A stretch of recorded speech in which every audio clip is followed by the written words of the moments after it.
अद्य बुधवासरः अथवा सौम्यवासरः मार्गशीर्ष शुद्ध प्रतिपदा दिनांक 13 डिसेंबर 2023। पातंजल योग सूत्र। मूकं करोति वाचालं पंगुं लंघयते गिरिं यत्कृपातमहं वन्दे परमानन्दमाधवम्। अपि स्वशक्त्या तपसि प्रवर्तसे शरीरमाद्यं खलु धर्म साधनं। कनिष्ठिकाधिष्ठितकालिदासो यदुक्तवान् तद् अहमत्र वक्ष्ये।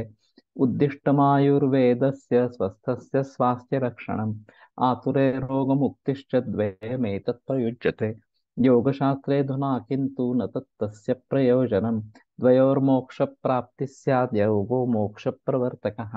स्वास्थ्यं च रोगमुक्तिश्च मोक्षप्राप्तिस्तथैव च। सम्यगध्ययनेनैव आयुर्योगस्य तद्भवेत्।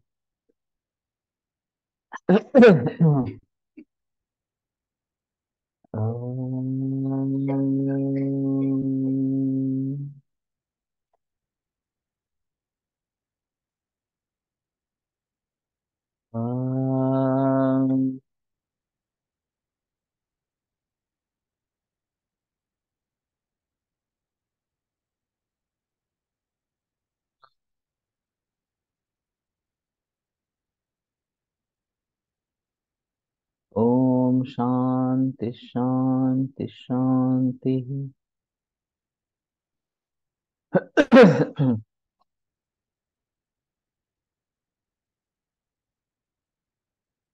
प्रथमोऽध्यायः समाधिपादः। अथ योगानुशासनं योगश्चित्तवृत्तिनिरोधः तदा द्रष्टुस्वरूपेव स्थानं वृत्तिसारूप्यमितरत्र।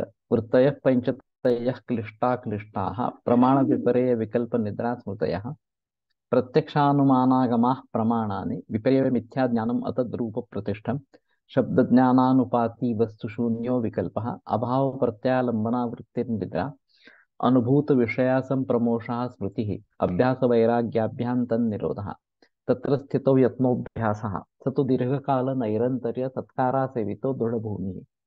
दृष्टानुश्रविक विषय वितृष्णस्य वशीकार संज्ञा वैराग्यम तत्परम पुरुष ख्यातिर्गुणमैतृष्ण्यम वितर्क विचारानंदास्मिता रूपानुगमात् संप्रज्ञातः विराम प्रत्ययाभ्यास पूर्व संस्कार शेषोऽन्यः बहु प्रत्ययो विदेह प्रकृतिलयानां श्रद्धा वीर्य स्मृति समाधि प्रज्ञा पूर्वक इतरेषां तीव्र संवेगानाम् आसन्नः मृदुमध्यादिमात्रत्वात् ततोऽपि विशेषः ईश्वर प्रणिधानाद्वा क्लेशकर्म विपाकाशैरपरामृष्टः पुरुष विशेष ईश्वरः तत्र निरतिशयं सार्वज्ञ बीजं स पूर्वेषामपि गुरुः कालेनानवच्छेदात् तस्य वाचकः प्रणवः तज्जपस्तदर्थ भावनं ततः प्रत्यक्केतनादिगमोप्यन्तराया भावश्च व्याधिस्त्यान संशय प्रमादालस्या विरति भ्रांति दर्शना लब्धभूमिकत्वानवस्थितत्वानि चित्त विक्षेपास्ते अंतरायाः दुःख दौर्मनस्य अंगमे जयत्व श्वास प्रश्वासा विक्षेप सहभुवः तत्प्रतिषेधार्थम एकतत्वाभ्यासः मैत्री करुणा मुदितोपेक्षाणां सुख दुःख पुण्य विषयाणां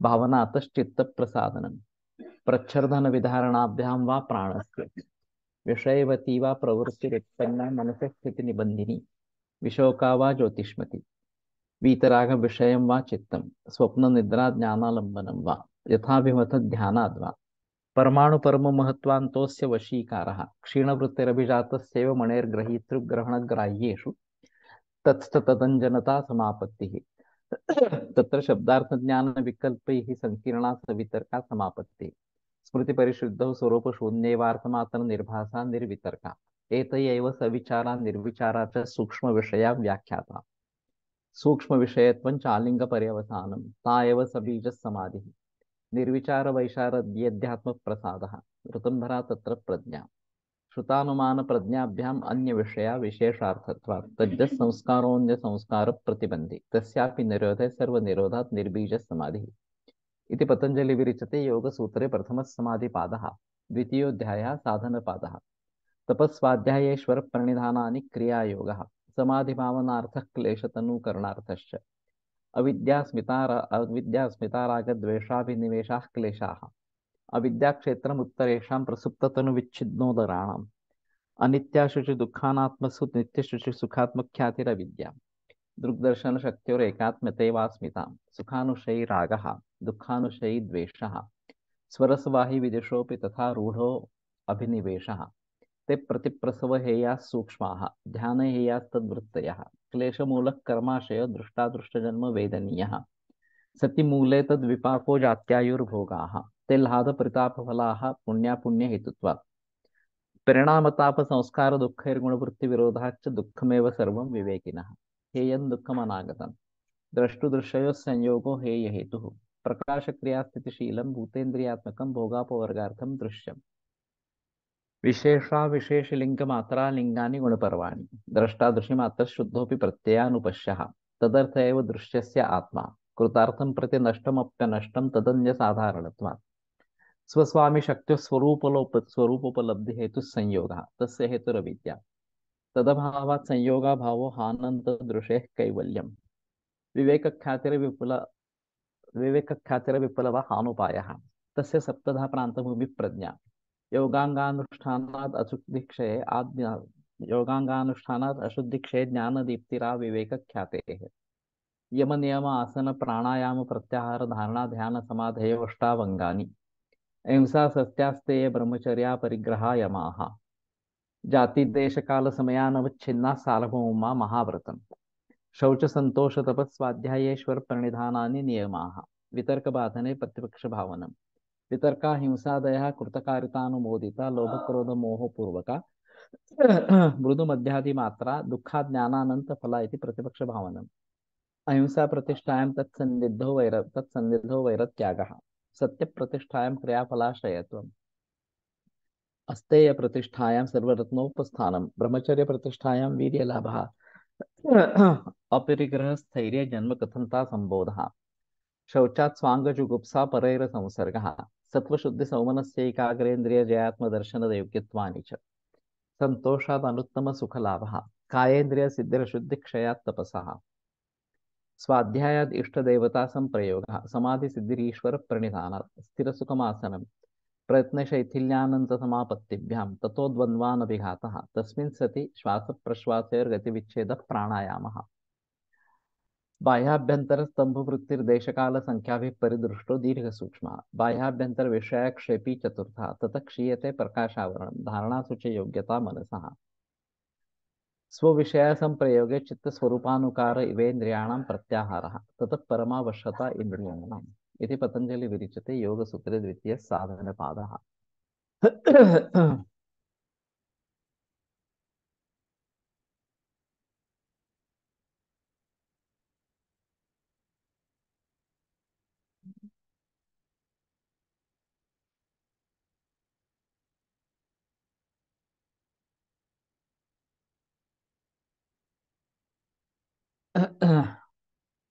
प्रणव प्रणव जप और तदर्थ भावना से आत्म साक्षात्कार। पिछले सूत्रों में जैसे बताया कि प्रणव का जप और तदर्थ भावना होने पर प्रत्यक्ष चेतन यानी को बुद्धि का प्रतिसंवेदी ऐसा जो चोतन चेतन यानी कि दृष्टा पुरुष उसका साक्षात्कार हो जाता है। तो तज्जपः तदर्थ भावनम उसका जप करने से उसका जो प्रयोजन है वो सिद्ध हो जाता है। जो आत्म साक्षात्कार उसका प्रयोजन है वो सिद्ध हो जाता है।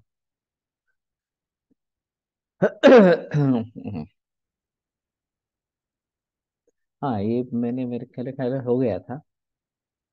व्याधिस्थान संशय प्रमादालस्या विरति भ्रांति दर्शनालब्ध भूमिकत्वानवस्थितत्वानि चित्त विक्षेपास्ते अंतराया। तो जैसे कि मैंने बताया कि मुझे ऐसा लगता था कि योग का प्रयोजन तो मोक्ष प्राप्ति है तदादर्श स्वरूप अवस्थानम। तो व्याधि परिमोक्ष ये रोग का प्रयोजन है नहीं, तो आयुर्वेद का प्रयोजन है। स्वस्थ से स्वास्थ्य रक्षणम और आतुर से विकार उपशमनम ये दोनों आयुर्वेद के प्रयोजन है। तो थेरेपेटिक योग नाम की बात होनी ही नहीं चाहिए इस प्रकार से। क्योंकि वो उसका प्रयोजन ही नहीं है। लेकिन जब ये सूत्र सामने आया कि ये अंतराय है, व्याधि एक अंतराय है इस प्रकार से, और फिर उसको दूर करने के लिए कुछ प्रयास होने चाहिए। आगे चलकर तत्प्रतिषेधार्थम एक तत्वाभ्यास, ये बात सूत्र आता है। तो इन सभी के जरिए हम ये व्याधि वगैरह जो अंतराय है उनसे दूर हो सकते हैं, या अंतराय दूर हो जाते हैं हमसे। और फिर हम तदा दृष्टु स्वरूप अवस्थानम, ये जो मोक्ष का उद्दिष्ट है उस तक पहुंच सकते हैं। तो थेरापेटिक योग भी वास्तव में है। इसका ये मतलब हो गया कि थेरापेटिक योग भी वास्तव में है, सिर्फ हमें उस तरीके से उसको देखना है। अंतराया, अंतराय यानी कि बाधा रुकावट, इस प्रकार से। तो ये सभी रुकावटें हैं, बाधा ये है। और फिर उनको अगर हम दूर कर पाएंगे तो हम आगे तरक्की कर पाएंगे, इस प्रकार का अर्थ है वहां पे। तो वात पित्त कफ, ये शरीर को धारण करने वाले तीन दोष। और अन्न खाने के बाद उसका जो रक्त वगैरह में जो परिणमन होता है वो रस वगैरह। और पांच कर्मेंद्रिय, पांच ज्ञानेंद्रिय, इन सभी का धातु रस करण, इन तीनों में उत्पन्न होने वाला वैषम्य और तजन्य पीड़ा, ये व्याधि है। तो ये काफी मर्यादित इस प्रकार का विवरण है। तो वास्तव में देखा जाए तो आयुर्वेद के छात्रों के लिए व्याधि का मतलब काफी अलग इस प्रकार का है। रोगस्तु दोषो वैषम्यम दोष साम्यम अरोगता, यह समोदशा समाग्निश्च समधातुम क्रिया, ये स्वस्थों की व्याख्या ये जो है। तो उनको ध्यान में रखना यहाँ पे ज्यादा आवश्यक इस प्रकार का था। तो शायद कोलटकर जी ने आयुर्वेद के ग्रंथों का परिशीलन नहीं किया है, और कुछ ऊपर ऊपर वाली जानकारी लेकर यहाँ पे लिख दी है। क्रिया योग,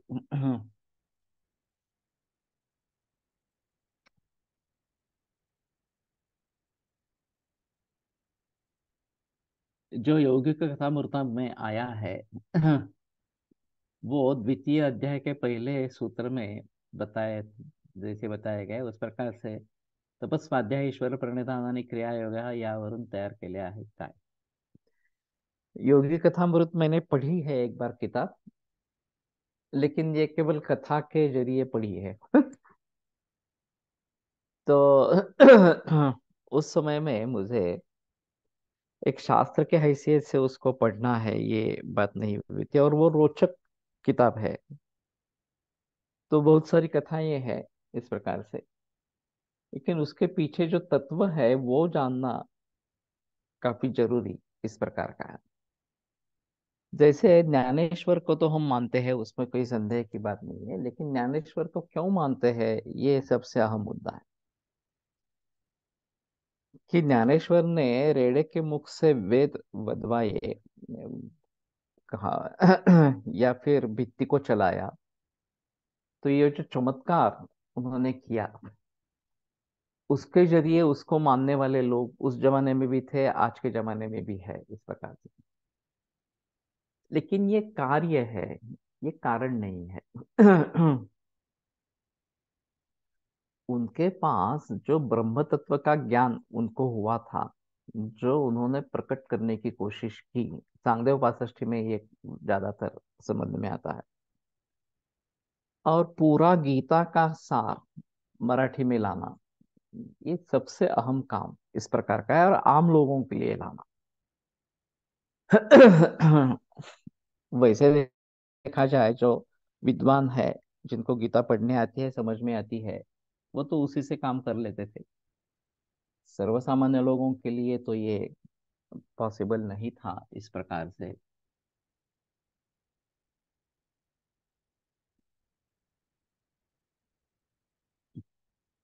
या मागचं पेज जरा फ्लैश कराना। व्याधि शब्द से कोई विशिष्ट प्रकार का व्याधि मानना चाहिए या सर्व व्याधि?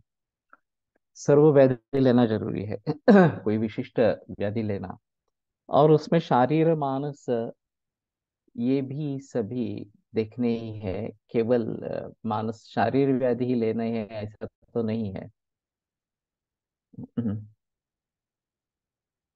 पिछला पेज जो है वो, पता नहीं तुम क्या बता रहे हो इस प्रकार से।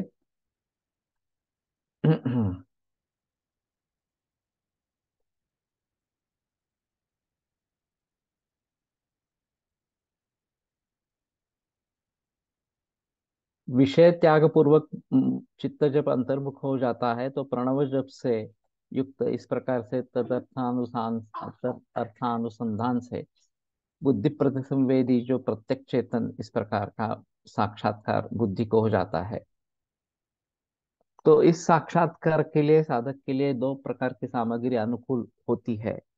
ईश्वर जैसा क्लेशादिक से असंस्पृष्ट है उसी प्रकार मैं भी हूँ, ये भावना करते रहने से ईश्वर का चित्त तन्मय साधक का चित्त तन्मय होना यह वस्तु स्वभाव है। और इसके जरिए केवल इस प्रकार से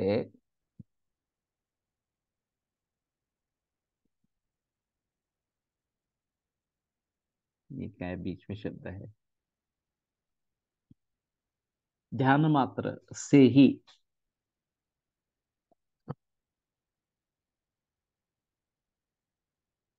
योगी आत्म साक्षात्कार को प्राप्त हो सकता है इस प्रकार का।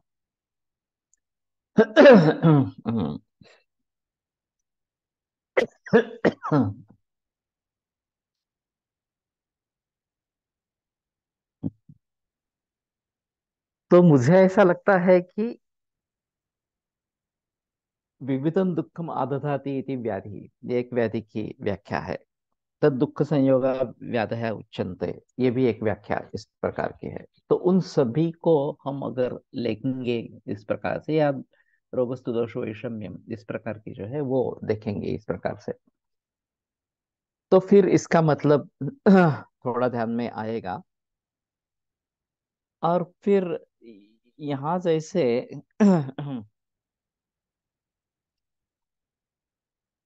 ये अंतराय है, प्रत्यवाय है, इस प्रकार से बाधा है, रुकावट है।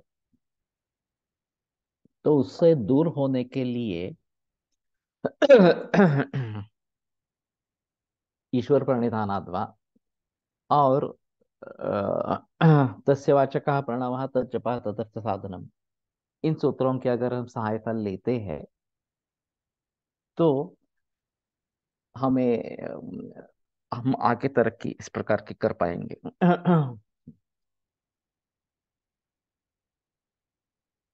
तो मुझे लगता है कि इनके बारे में हम ज्यादा अच्छी तरीके से सोच सकते हैं व्याधि के बारे में।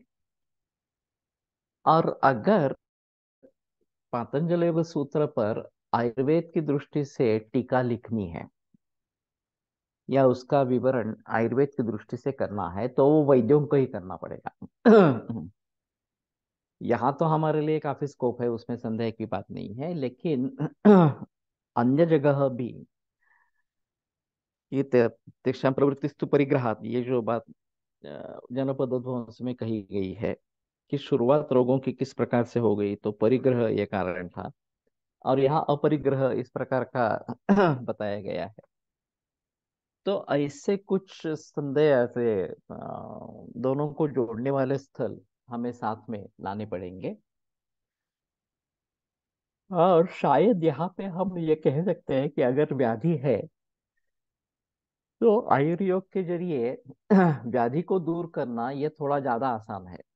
केवल योग से, एक तत्वाभ्यास से भी ये बात हो सकेगी, लेकिन इसके लिए तो आयुर्वेद का प्रयोजन है कि व्याधि को दूर करना और रोगी को रोग मुक्त करवाना इस प्रकार से।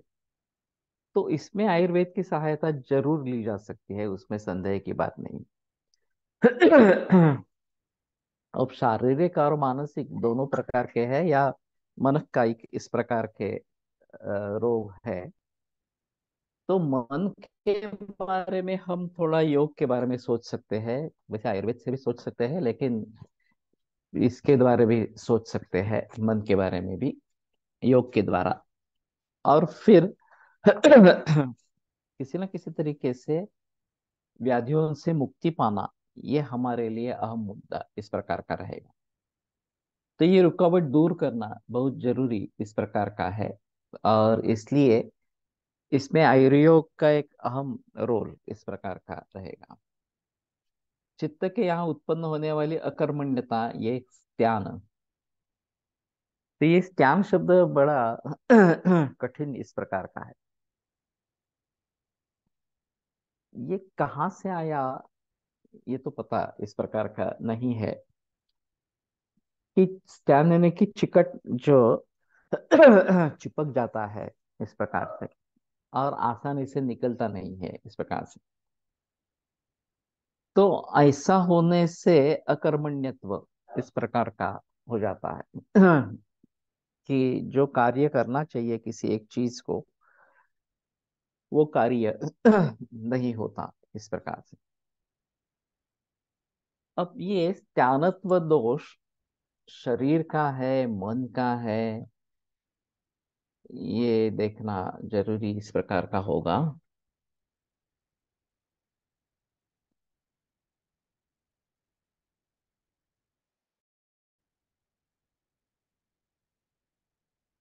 शुक्रशोधन गण शारीर स्थान मध्ये, शारीर स्थान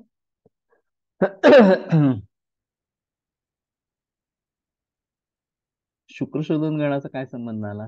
त्यानं स्थैमित्य वेगळे वेगळे की एकच? स्थैमित्य अलग है। स्थैमित्य उसका फल है इस प्रकार से, वहां पे किसी के जगह रुक जाना इस प्रकार का। शुक्रशोधन गण का तो मुझे कोई संबंध समझ में नहीं आ रहा यहाँ पे। और शारीर स्थान में क्या है?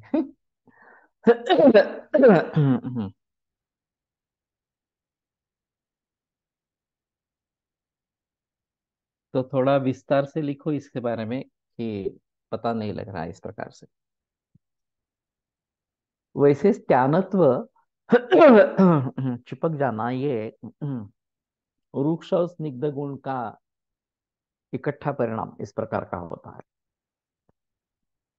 जैसे भी आटा भूनते हैं तो आटे में पानी डालते हैं और भुनना शुरू करते हैं, तो एक स्त्यानत्व निर्माण हो जाता है।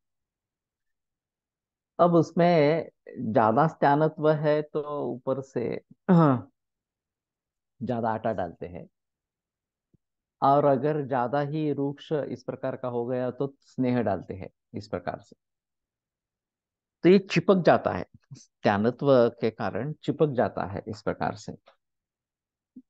तो ये दोष जो यहाँ पे बताया गया है कि अकर्मण्यता इस प्रकार के, इसका विवरण इन्होंने किया है कि सोचते रहते हैं, कहीं पे चिपक चिपक जाते हैं, और फिर आगे कुछ कार्य करते ही नहीं है इस प्रकार के।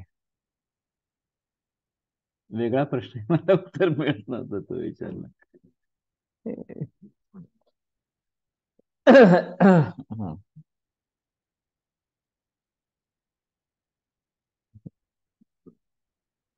बाद में फोन करो, ये ज्यादा बेहतर होगा। क्योंकि मुझे शंका भी ध्यान में नहीं आ रही है इस प्रकार से।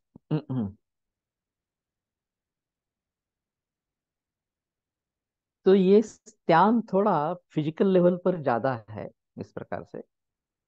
लेकिन चित्त कहीं पे इस प्रकार का संलग्न हो जाए, और फिर काम नहीं कर रहा है जो उसको आवश्यक इस प्रकार का काम है, वो नहीं कर रहा है। We also get stuck at one point और concept and cannot move ahead. Is that Tanata? Yes, that is what I feel. तो कहीं पे अटक जाना इस प्रकार से, और यानी कि चिपक जाना, और कुछ कर नहीं पाना इस प्रकार से। तो ये स्त्यानत्व इस प्रकार का है। लेकिन शास्त्रीय वाङ्मय में इस प्रकार का स्त्यानत्व दोष, ये जो बताया जाता है इस प्रकार से, वो थोड़ा सा अलग है। जैसे कि अभी बीएमएस एमडी होकर कहीं कॉलेज में चिपक जाना एमडी करके, और फिर केवल अध्यापक रहना, बने रहना इस प्रकार से, उसमें भी कोई हेत होता नहीं है, कुछ सिखाते नहीं है, ये अलग बात है इस प्रकार से। लेकिन इस प्रकार का एक बार चिपक गया तो चिपक गया। आगे कुछ नहीं होता है इसका इस प्रकार से। मैंने एक मेरा समकालीन है, जिसने केवल कॉलेज की नौकरी की, बाकी कुछ नहीं किया, रिटायर हो गया। तो उसका एक बार फोन आया था। तो मैंने पूछा कि क्या कर रहे हो अभी। तो बोला कुछ नहीं, रिटायर्ड लाइफ है अभी, इतनी बरस सर्विस की है और अभी कुछ नहीं करना है इस प्रकार से। तो वैद्यकीय कॉलेज में इतने बरस पढ़ाने के बाद मुझे तो मालूम था वो प्रैक्टिस नहीं करने वाला इस प्रकार का। लेकिन ये इसी तरीके से चिपक जाना है कॉलेज में और फिर आगे कुछ नहीं करना है। ये बात हो सकती है, ये प्रत्यवाय इस प्रकार का है। तो स्टकअप होना, चिंत्यानाम चाती चिंतनात म्हणता येईल का? हो सकता है इसमें स्थानत्व इस प्रकार की बात हो। कि वहीं पे चिपक गए, कि आगे कुछ सोचना है, उसको छोड़ देना है इस प्रकार से, ये बात नहीं हो रही। हम उसी विषय में बार बार बार बार चिंता करते रहते हैं, तो ये चिंता नाम चाति चिंतनत हो जाता है इस प्रकार। वास्तव में जितना आवश्यक है उतना चिंतन करना और फिर उसके अनुसार क्रिया करना, ये बात आवश्यक इस प्रकार की है। लेकिन वो नहीं होते हुए हम वहीं पे चिपक जाते हैं और आगे तरक्की नहीं हो सकती है, या कर्म नहीं होता है। इसलिए इन्होंने अकर्मण्यता इस प्रकार का बताया है, ये एक बात हो सकती है। एक चीज इस प्रकार की है, उस प्रकार की है, इस प्रकार से दोनों बाजुओं को स्पर्श करने वाला संदेह ज्ञान, ये संशय इस प्रकार का है। तो स्थाणुर्वा पुरुषो वा, ये संदेह का उदाहरण बताते रहते हैं कि अंधेरे में हमें कुछ खंबा जैसा दिख रहा है। और हलचल नहीं कर रहा है, तो ये स्थाणु है, स्तंभ है इस प्रकार के। या फिर कोई पुरुष ही निश्चल इस तरीके से खड़ा है, ये संदेह हो सकता है।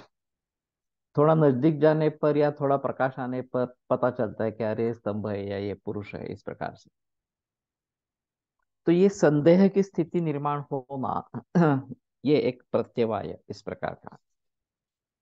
इसमें ऐसा होता है कि जिस काम में हम लगे हैं उसके बारे में हमें संदेह नहीं होना है इस प्रकार से। हाँ।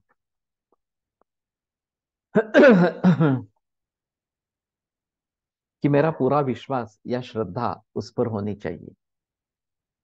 अगर इस प्रकार की श्रद्धा या विश्वास नहीं होती है तो फिर हमें उसका जो फल मिलना आवश्यक है वो नहीं मिलता इस प्रकार के। चिंता होत राहते, मार्गही कळतो, कसं त्यातून बाहेर पडायचं त्याचा, पण आपण त्यातच अडकून राहतो, क्रिया होत नाही, काय करावं?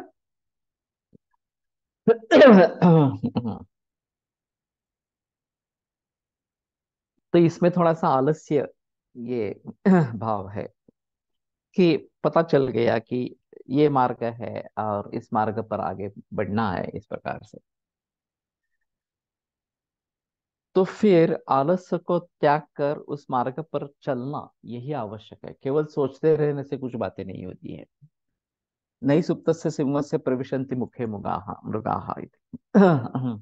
उद्यमेन ही सिद्ध्यन्ति कार्याणि न मनोरथैः। उद्यम से ही कार्य सिद्ध होते हैं, केवल मनोरथों से कार्य सिद्ध नहीं होते। तो उपाय सामने आया ही नहीं तो एक अलग बात है, लेकिन उपाय सामने आ गया है और फिर भी हम उस पर मार्गक्रमण नहीं कर रहे हैं, तो ये हमारा ही दोष इस प्रकार का है। शायद इस ज्ञानत्व का भी परिणाम इस प्रकार का हो सकता है। तो संदेह इस प्रकार का होना। कल ही एक बात हुई थी एक मरीज से। हिस्टेक्टमी हुई, गर्भाशय का कैंसर था। और मैंने बोला था कि दवाइयाँ चालू रखो, दूध लेते रहो, वगैरह वगैरह इस प्रकार से। वो आप आई भी नहीं, 3-4 महीने हो गए। कल दूसरे किसी मरीज के लिए उन्होंने फोन किया था, तो मैंने कहा तुम्हारा क्या हुआ? तो वो बोली कि वो सर्जन ने बताया कि दूध से कैंसर बढ़ता है, तो दूध लेना ही नहीं है, और ये बिल्कुल छोड़ दो इस प्रकार से। तो मैंने कहा कि लेकिन तुम्हें तुम्हें तो मेरा परिचय अच्छा है, ऐसी तो बात नहीं है कि परिचय नहीं है। मैंने हजारों मरीज केवल दूध पे रखे हैं, ये भी तुम्हें मालूम है। फिर भी तुम्हारे मन में ये संदेह क्यों निर्माण हुआ कि जो बता रहे हैं सर्जन वही? उस सर्जन का अज्ञान है, उसको देसी गाय, जर्सी गाय के बारे में कुछ पता नहीं है, इसलिए उसने उसने बोल दिया। लेकिन उसमें उसकी गलतफहमी दूर करना जरूरी है। दूध छोड़ देना ये बात नहीं है इस प्रकार से। तो बोली नहीं नहीं, मुझे संदेह हो गया कि इसका मानो या तुम्हारा मानो इस प्रकार से। और फिर उसने सर्जरी की थी, तो मैंने सोचा कि भाई बेहतर ऑप्शन है। और इसलिए ट्रीटमेंट भी छोड़ दी, दूध भी छोड़ दिया इस प्रकार से। तो इस प्रकार से संदेह निर्माण होना, ये एक अलग इस प्रकार की बात है। और संशयात्मा विनश्यति, ये एक बात बताई जाती है कि जिसको इस प्रकार का संशय है, वो नष्ट हो जाता है, उसका नाश होता है। वैसे हम्म काय गोष्टी लागतात? ज्ञान ही अच्छा होना चाहिए। किस पर भरोसा करना है, किस पर नहीं करना है, ये तो हमें ही सोचना पड़ेगा। कि उसके हिसाब से सर्जन ने सर्जरी की है और उसका कहना है कि दूध कैंसर का कारण है इस प्रकार से, तो उसकी सत्यासत्यता क्या है, ये देखना ये जरूरी इस प्रकार का होगा। तसं नाही, म्हणजे अर्जुनाला सुद्धा एवढा मोह आणि निर्माण झाला. प्रत्यक्ष तो खूप चांगला होऊन असून सुद्धा. तर सर्वसामान्य माणसाची काय कथा? है ना, इसमें संदेह की बात नहीं है।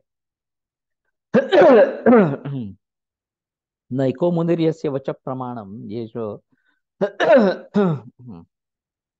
बताते हैं कि बहुत सारे लोग हमारे लिए आप्त इस प्रकार के होते हैं, कळतं पण वळत नाही अशी स्थिति होती है। तो किसका मानो, ये समझ में नहीं आता इस प्रकार से। तो इसमें कुछ ना कुछ निर्णय होना जरूरी है कि बस मुझे इस रास्ते पे चलना है, और ये बाकी सभी बातें छोड़ देनी है इस प्रकार से। जब तक ये निश्चय नहीं होता, हम आगे नहीं बढ़ पाते हैं। तो ये प्रत्यय इस प्रकार का बन जाता है। और इसलिए चाहिए कि हमें सारा सार विवेक होना जरूरी इस प्रकार का रहेगा कि क्या ग्रहण करना है, क्या नहीं करना है, किस पर भरोसा करना है, किस पर भरोसा नहीं करना है। ये बात हमारे मन में स्पष्ट इस प्रकार से होनी चाहिए। और अगर हम पातंजल सूत्र पर भरोसा करते हैं इस प्रकार से, या हठयोग प्रतिपिका पर भरोसा करते हैं, आयुर्वेद के ग्रंथों पर भरोसा करते हैं इस प्रकार से, तो इन्होंने बताया है ना, तो ठीक है, हम उसी के आधार पर चलेंगे। ये बात मन में पक्की होनी चाहिए। आयुर्वेदोपदेशेषु विधेय परमादरः, ये जो वाग्भट ने बात कही है, वो बिल्कुल सही इस प्रकार की है। तो लेकिन ऐसा होता है कि हम किसी के बहकावे में आ जाते हैं, और फिर वही सच है ऐसा लगने लगता है। और झूठ ही अगर बार बार बताया जाए तो सच लगने लगता है। ये भी एक अहम मुद्दा इस प्रकार का। अभी जैसे ऋषिकेश मैत्री जैसे व्यक्ति कुछ भी बता रहे हैं, बोल रहे हैं, तो उनको फॉलोअर्स भी है, उनको फॉलो करने वाले भी है, उनको समझ में नहीं आता कि ये गलत बात है इस प्रकार से। और उनको संशय हो जाता है, बाकी वैद्य जो बता रहे हैं और ये जो वैद्य बता रहे हैं, इसमें सही क्या है इस प्रकार से।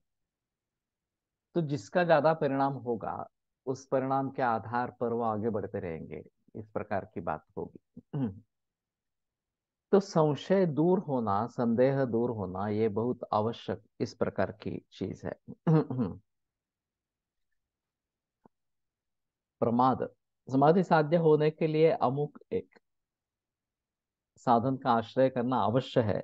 ये ज्ञान होते हुए भी उस साधन का आश्रय करने की भावना न होना अथवा उसकी तरफ प्रवृत्ति न होना, ये प्रमाद इस प्रकार का है। स्वाध्याय माँ प्रमदः, ये बताया जाता है कि स्वाध्याय जो है उसमें प्रमाद नहीं होना है, नियमित रूप से स्वाध्याय करते रहना चाहिए।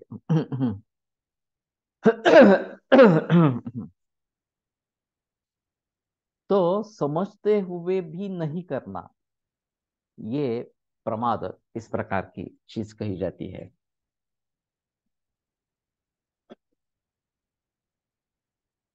अर्जुनाला कृष्णाने जसे योग्य मार्गाने आणले होते, तसे कणखर गुरु पाठीशी असेल तर ही स्थिति नष्ट हो सकते।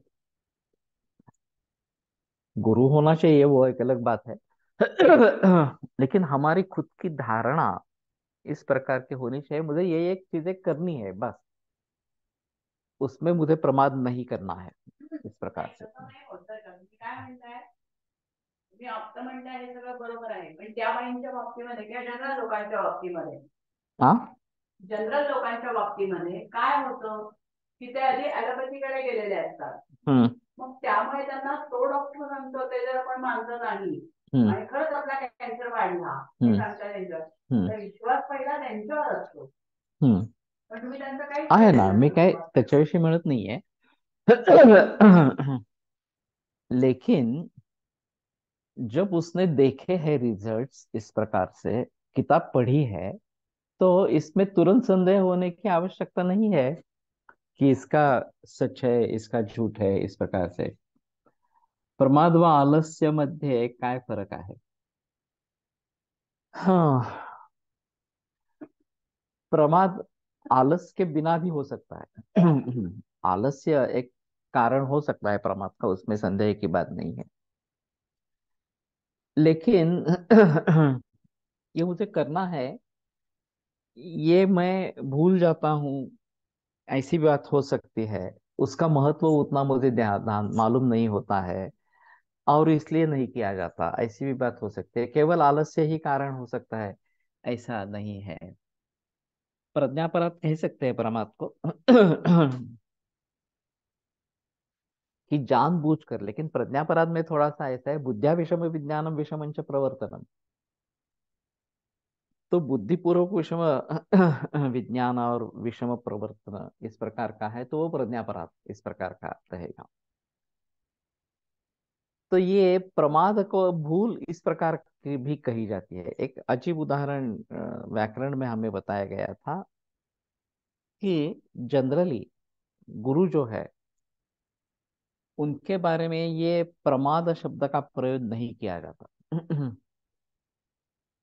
कैसे भी हो, क्या भी जो भी हो, अगर कुछ भूल गुरु से हो भी गई है तो हाँ, ये इस प्रकार का उन्होंने शायद देखा नहीं है, और ये थोड़ी सी भूल है, इस प्रकार से बताते हैं। लेकिन व्याकरण महाभाष्य में पतंजलि ने पाणिनि के बारे में एक जगह लिखा है, प्रमाद एव अयम अयम आचार्याणाम। ये आचार्य पाणिनि का प्रमाद ही है, इस प्रकार पतंजलि ने खुद लिख दिया इस प्रकार से। तो ये बड़ी अजीब स्थिति है। इस प्रकार से अपने गुरु को कोई कोसता नहीं है, लेकिन वहां पे लिखा गया। और वैसे भी महामहोपाध्याय वासुदेव शास्त्री अभ्यंकर, इसके बारे में धड़पड़े सर ने एक बात बताई थी। ये प्रकांड पंडित थे वासुदेव शास्त्री अभ्यंकर। और उन्होंने पातंजल महाभाष्य का पूरा मराठी में अनुवाद किया है, 23 खंड है उसका। तो ये उनको शास्त्री बाबा कहते थे, और उनके प्रति सभी के मन में बहुत आदर था कि बहुत अच्छी व्यक्ति है, बहुत पढ़ी लिखी समझदार इस प्रकार की व्यक्ति है। और फिर एक जगह उनको कुछ भूल उनके लिखावट में प्राप्त हुई।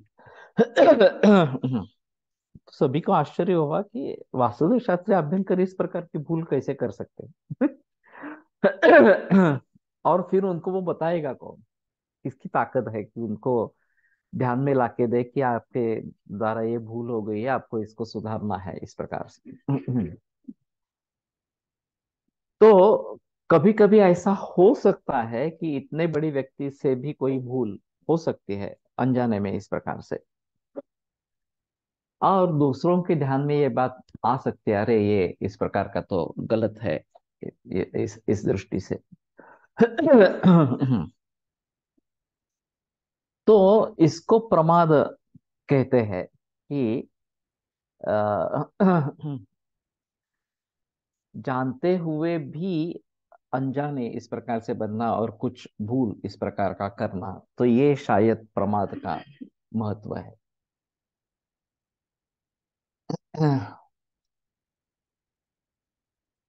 आलस्य ये आगे का है। तो अनियमित इस प्रकार का खाना पीना और इनके जरिए होने वाला जड़त्व और उससे निर्माण होने वाला जो तमोगुण, और इसलिए चित्त को जड़त्व आना, ये आलस्य इस प्रकार का है। शक्तस्यापि कर्मणि अनुत्साह आलस्य, ये सुश्रुताचार्य ने व्याख्या बताई है कि शक्त है लेकिन फिर भी कर्म में उत्साह इस प्रकार का नहीं है, तो ये आलस्य है। और आलस्य बहुत बड़ी समस्या इस प्रकार की है। क्योंकि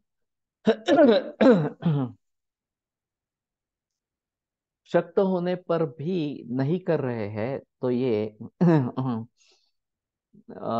उसको पीछे लाने वाला, उसमें उसकी साधना में प्रत्यय बनने वाला इस प्रकार की चीज है। मैत्रेय सरांचं रसशास्त्र योगशास्त्राबद्दलचं जे वेगळं मत आहे,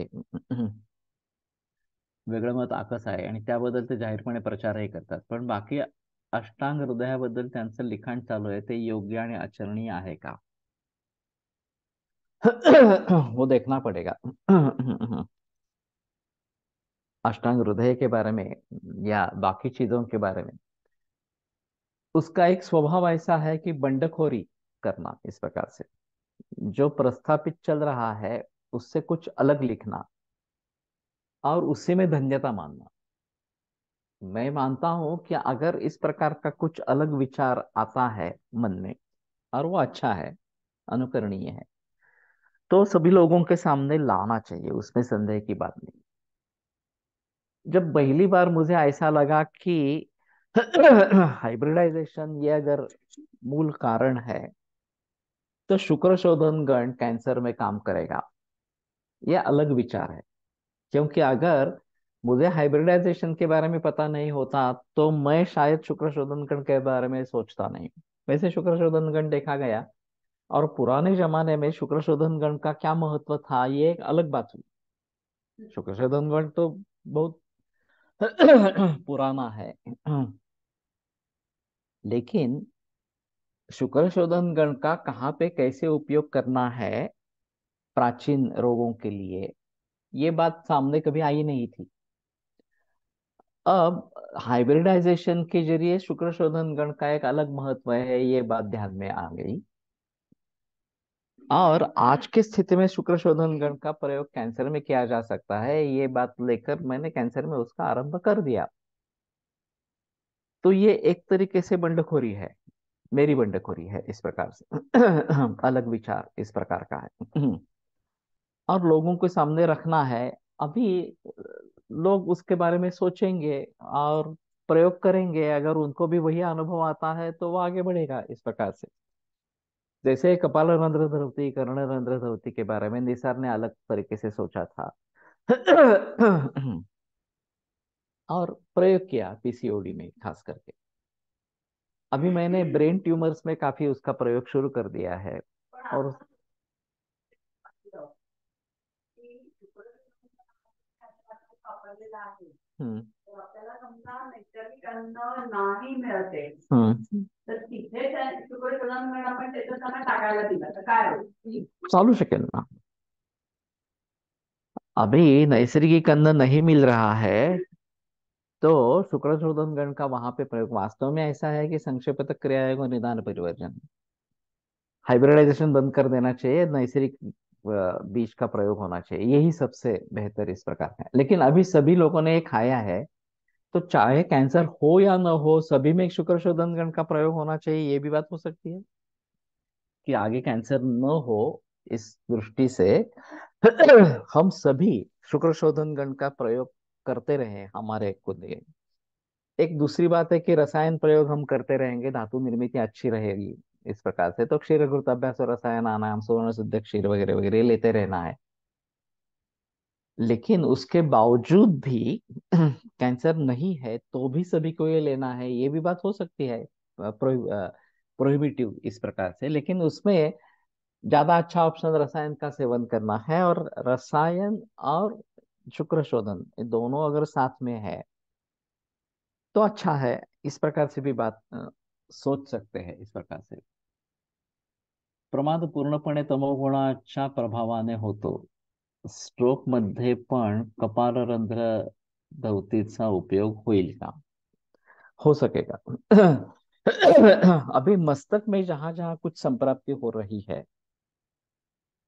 वहां ये शायद हम उसके बारे में सोच सकेंगे, और शायद उन्माद में भी इस प्रकार से काम कर पाएंगे, ये थोड़ा सा देखना चाहिए।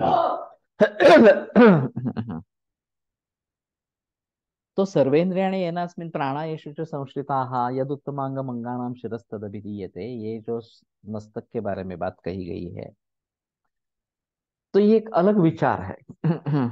उसमें शायद उसके पीछे पिट्यूटरी ग्लैंड का विचार हो, ये एक और बात इस प्रकार की है। और हार्मोनल इम्बैलेंस के लिए ये करना है, ऐसे करके पीसीओडी में उसका प्रचलन उसने लाया। तो अभी ये पिट्यूटरी ग्लैंड को ही लेकर आगे बढ़ना है, या सर्वेन्द्रियाणि यनास्मिन् प्राणायेषु च संश्रिताः इस सूत्र को लेकर बढ़ना है, या फिर ये ट्यूमर मस्तिष्क में अगर है, चाहे प्राइमरी हो चाहे सेकेंडरी हो, चाहे मैलिग्नेंट हो चाहे नॉन मैलिग्नेंट हो, जो भी हो इस प्रकार से,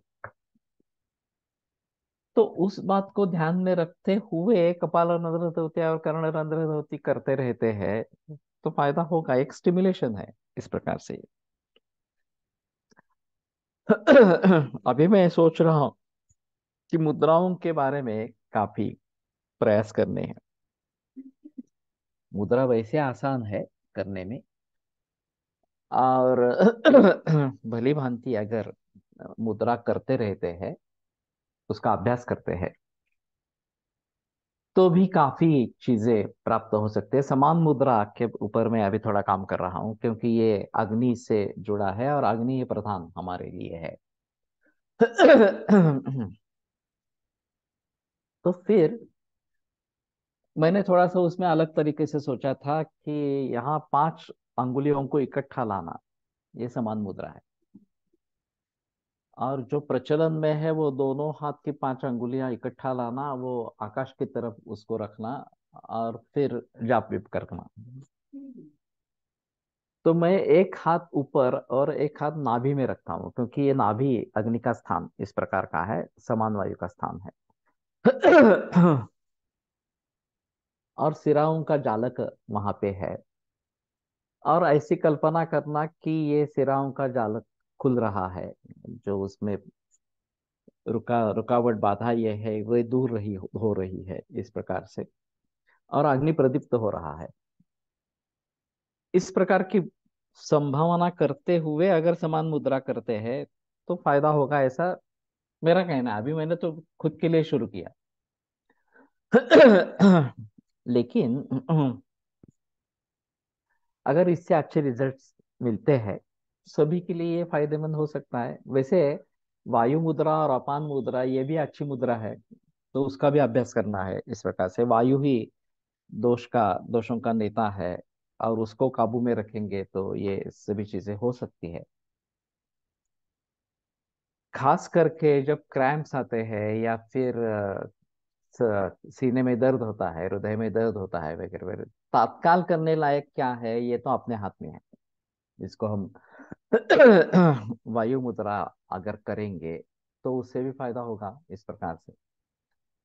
तो कहने का तात्पर्य अर्थ ये है कि काफी चीजें ऐसी है जो भली भांति काम में लाई जा सकती है, और फिर उसको लेकर हम आगे बढ़ सकते हैं। ठीक है, आज रुकते हैं, कल आगे बढ़ेंगे।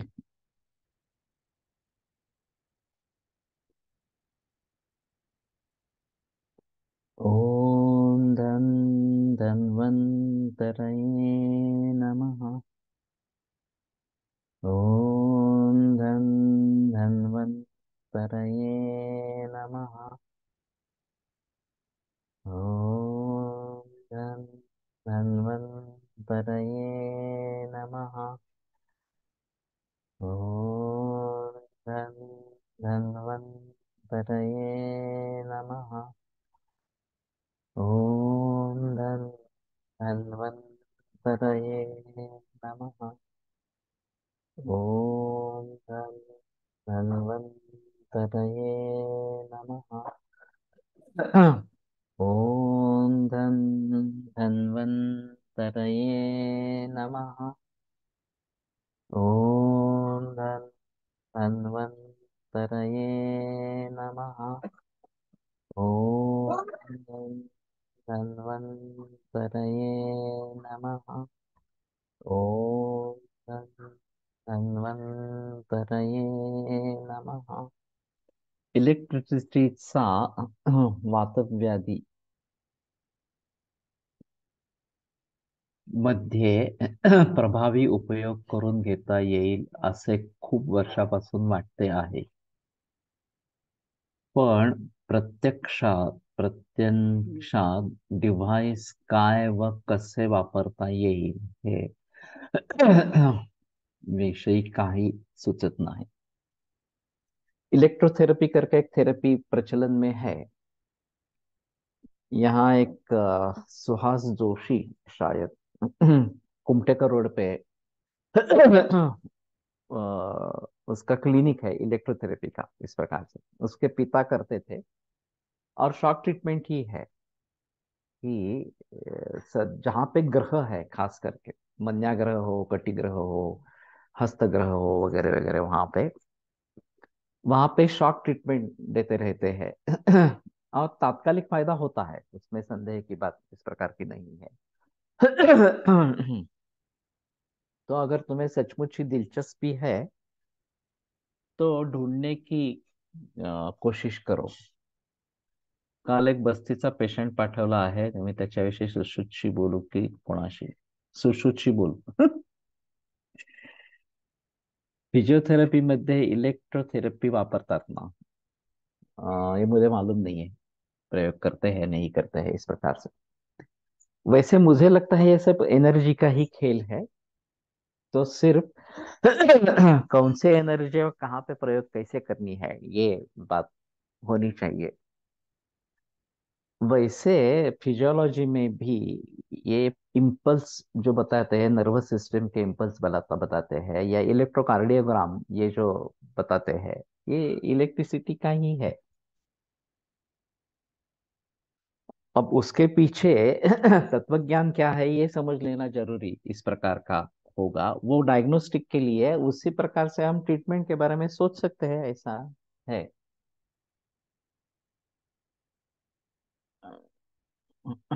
आपल्याकडे ते मशीन असतं, ते त्यांच्याकडे ते मशीन असतं, ते या उसके पास है, शॉक देने के लिए मशीन है इस प्रकार से।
शांति शांति शांति।